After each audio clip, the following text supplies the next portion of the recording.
Левый. Казан мотор төзү берләшмәсеннән 34 кеше килгән. Илназ Ахмәтҗанов әлеге оешмада 9 ел эшли. Мәктәптә укыганда ук спорт белән шөгыльләнгән. Шулай да биредә кыенлыклар белән дә очрашканнар. Кимәдә йөзү авырак булды. Анда безнең җилие беренче көнне, беренче көнне каты. Ничектер напротив ветра инде. Шул. Инде ярыш җиңелрәк бирелә. Җигерү.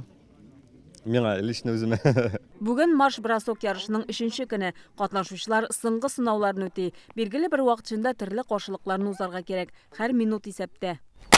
Мылтыктан ату, аякны таякка беркетеп йөгерү, тәбәнәк агачлар астына шуып чыгу, басма салу һәм җиргә төшми генә аннан үтү. Командаларга яңгыр да комачауламый. Һава торышы шундый чыннан да соревновательный һәм шуңа күрә күбрәк драйв куша безнең нигә хисләребезгә. Оештыручылар киләсе елга Яңа гасыр каналыннан да команда чакырырга планлаштыра. Без хезмәттәшем Дмитрий Аренин белән бу сынауларны бүген үк үтеп карадык.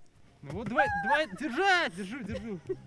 Вот давай так прошли. Ярышка республиканың төрле оешмаларыннан 200-дән артык яшь хезмәткәр килгән. Алар Лаеш районы Миша елгасы янында 3 көн палаткаларда яши. Это объединение. Бу берләшү, аралашу һәм спорт. Монда алган күнекмәләр алга таба да кирәк булырга мөмкин. Мәсәлән, кеше үзе генә табигатьтә калганда, без бит биредә ашарга да пешерәбез, суда да yüзәбез, күп төрле сынауларны узабыз, иҗади конкурслар да бар. Кто бегал, тот и ест.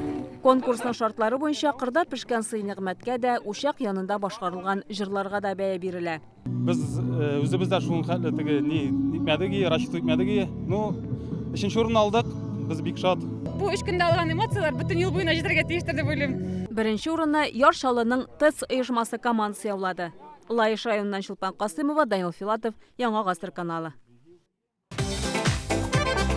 Көтелмәгән кунак көттереп кенә интернет челтәрләрдә дә килеп җитте.